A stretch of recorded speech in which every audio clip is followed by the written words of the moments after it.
Alright, this message is for the Superfly Returns. And, sir, you seem like a very smart fellow, so I would like to get your viewpoint on this following message here.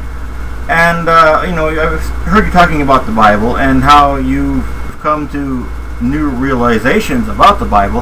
And I myself have had some too, and I would like to share this with you and get your take on this, whether you agree, disagree, whether you'd like to add to it.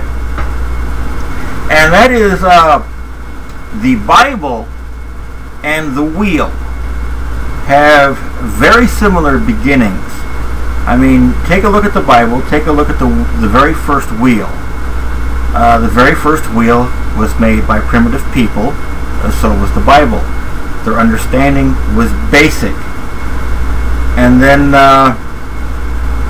we made improvements on the wheel.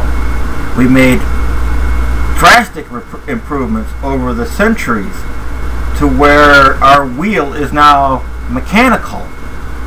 And our wheel can now take us places that we only dreamed of before. However, the Bible is still the same. It is still the same book that was made by people who had a primitive understanding.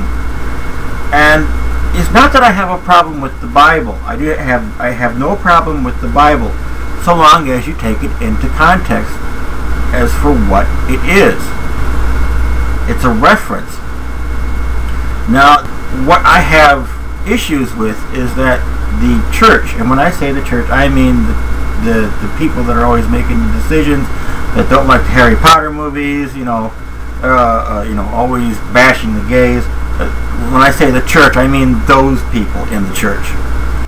Both the wheel and the Bible are made with very basic understandings.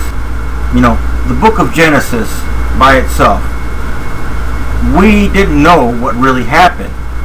And the tools that we had were not going to get us anywhere into figuring out the book of Genesis was created. However, the book of Genesis does a better job than people realize. I mean, it almost step by step points out what happened in the right order. I mean, everything was created before man appeared on the scene.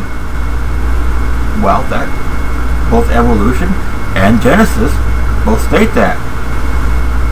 But now, what the problem is we keep going back to the original set of blueprints and understanding Christianity or religion of any kind. We keep going back to the same old stone wheel blueprint. The wheel we've made leaps and bounds on, but the Bible we keep going back.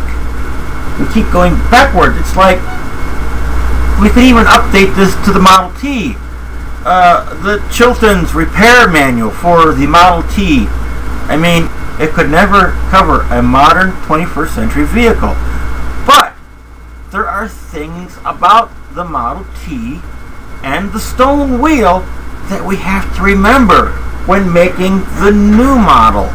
We know that the stone wheel needs an axle.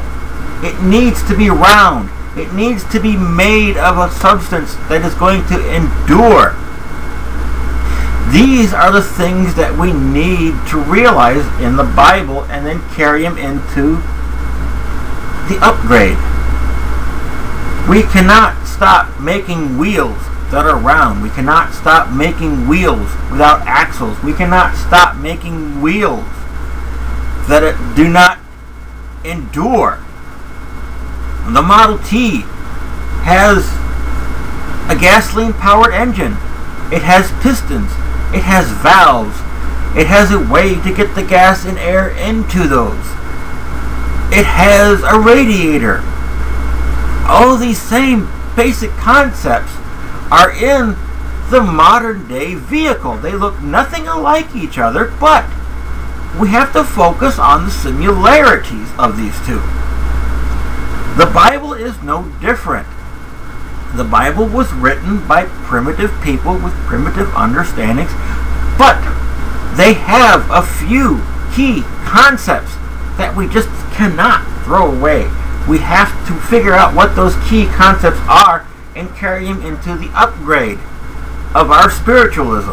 That is pretty much my discussion, and I would like your take on it, of course.